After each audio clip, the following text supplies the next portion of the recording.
TSPSC మరియు APPSC ఈ 2 public service commission ఎగ్జామ్స్లో కూడా మెయిన్స్లో పాలిటీ అండ్ గవర్నెన్స్ అంది కీలకమైన పాత్ర. ఇప్పుడు మనకు జరగబోయే క్లాసెస్ ఏపీపీఎస్సి మెయిన్స్ భవిష్యత్తులో రాసే వాళ్ళకి అండ్ దాంతోపాటు ఆన్సర్స్ ఎలా రాయాలని ప్లాన్ చేసుకునే వాళ్ళకి, దాని తర్వాత టీఎస్పీఎస్సి వాళ్ళకి అందరికీ ఉపయోగపడతాయి. ఈ క్లాసులు స్వయంగా నేనే చెప్పదలుచుకున్నాను. ఇవి తెలుగు మీడియం, ఇంగ్లీష్ మీడియం అందరికీ కనెక్ట్ అయ్యే విధంగా ఉంటాయి బైలింగ్వల్లో. ఈ పాలిటీ గవర్నెన్స్ సిలబస్ అనేది మనం ఒకసారి చూస్తే ఎవల్యూషన్ ఆఫ్ ఇండియన్ కాన్స్టిట్యూషన్, రాజ్యాంగ పరిణామం ఎలా ఉంటుంది, ముసాయిదా కమిటీ యొక్క పాత్ర ఏంటి, రాజ్యాంగం యొక్క ఫిలాసఫీ ఏంటి, ప్రియాంబుల్ ప్రవేశిక ఏంటి, రాజ్యాంగం యొక్క సేలియంట్ ఫీచర్స్, తర్వాత బేసిక్ స్ట్రక్చర్ డాక్ట్రిన్ మౌలిక స్వరూప సిద్ధాంతం అండ్ సవరణలు ఇవన్నీ ఉన్నాయి అనమాట. ఆ తర్వాత చాప్టర్ మనం చూస్తే ప్రాథమిక హక్కులు ఫండమెంటల్ రైట్స్, తర్వాత directive principles, FRs and directive principles యొక్క సంబంధం, ఫండమెంటల్ డ్యూటీస్, తర్వాత భారతదేశంలో పార్లమెంటరీ వ్యవస్థ, కేంద్ర ప్రభుత్వం, రాష్ట్రపతి, prime minister, council of ministers, parliament యొక్క పవర్స్ ఫంక్షన్స్, తర్వాత రాష్ట్ర ప్రభుత్వం గవర్నర్ యొక్క పాత్ర, chief minister and council of ministers, తర్వాత రాష్ట్ర శాసనసభ అంటే స్టేట్ లెజిస్లేచర్, తర్వాత పవర్స్ అండ్ ఫంక్షన్స్, తర్వాత privileges, parliamentary privileges, state legislature privileges.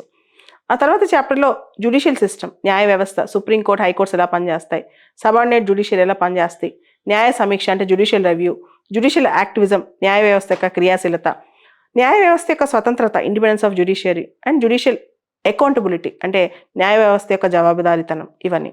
తర్వాత చాప్టర్లో ఫెడరల్ సిస్టమ్, మన సమాఖ్య వ్యవస్థ, కేంద్ర రాష్ట్ర సంబంధాలు, సమాఖ్య వ్యవస్థలో ఎదురవుతున్న సవాళ్లు, తర్వాత 73, 74 రాజ్యాంగ సవరణ, పంచాయత్ మున్సిపాలిటీస్ గురించి డీటెయిల్గా, తర్వాత అంతరాష్ట్ర గొడవలు ఇష్యూస్, తర్వాత వాటర్ డిస్ప్యూట్స్ ఇవన్నీ కూడా.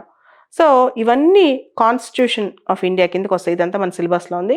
50 మార్క్స్కి దీనిలో క్వశ్చన్స్ వస్తాయి అనమాట. తర్వాత గవర్నెన్స్, పరిపాలన, గుడ్ గవర్నెన్స్ అంటే ఏంటి, ఈ గవర్నెన్స్ అంటే ఏంటి, తర్వాత మనం చూసాం ఈ మధ్య మిషన్ కర్మయోగి అని చెప్పి ఇలాంటివి వచ్చాయి, ఆర్టీఐ యాక్ట్, తర్వాత రకరకాల commissions, UPSC, CAG, attorney general, human rights commission, ఇట్లాంటివన్నీ కూడా మన సిలబస్లో భాగమే అని చెప్పుకోవచ్చు.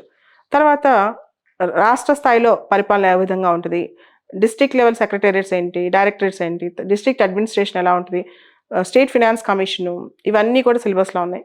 తర్వాత రకరకాల స్కీమ్స్ అండ్ ప్రోగ్రామ్స్, కేంద్ర ప్రభుత్వం, రాష్ట్ర ప్రభుత్వం యొక్క పథకాలు, పావర్టీ ఎలివేషన్, పేదరిక నిర్మూలన పథకాలు, ఫుడ్ సెక్యూరిటీ, హెల్త్, ఎడ్యుకేషన్ సంబంధించిన పథకాలు ఇవన్నీ కూడా ఉన్నాయి. తర్వాత సెల్ఫ్ హెల్ప్ గ్రూప్స్, తర్వాత public private partnerships, CSR corporate social responsibility and అన్నిటికన్నా మించి ethics and values in administration అనే ప్రత్యేకమైన చాప్టర్ ఉంది. CVC, Lokpal, Lokayukta, ACBs, administrative reforms, RTI act ఇవన్నీ కూడా సిలబస్లో ఉన్నాయి అనమాట. ఇదంతా కలిపి గవర్నెన్స్, ఇదంతా 50 మార్కులు. సో పాలిటిక్ గవర్నెన్స్ సంబంధించి గ్రూప్ 1 మెయిన్స్కి సంబంధించి సిఎస్బి ఐఏఎస్ అకాడమీలో ఆగస్టు 16th నుంచి అంటే బుధవారం నుంచి క్లాసులు స్టార్ట్ అవుతున్నాయి. ఆన్లైన్లో ఈ క్లాసులు ఎవరైనా లైవ్ తీసుకోవచ్చు. ఎవరైనా ఈ కోర్స్ కావాలనుకునే వాళ్ళు యూ కెన్ కాంటాక్ట్, ఈ వీడియో దగ్గర ఉన్న వీడియో పైన కనిపిస్తున్న నెంబర్స్ కాంటాక్ట్ చేయొచ్చు. దాదాపు 20 to 30 days ఈ క్లాసెస్ ఉంటాయి.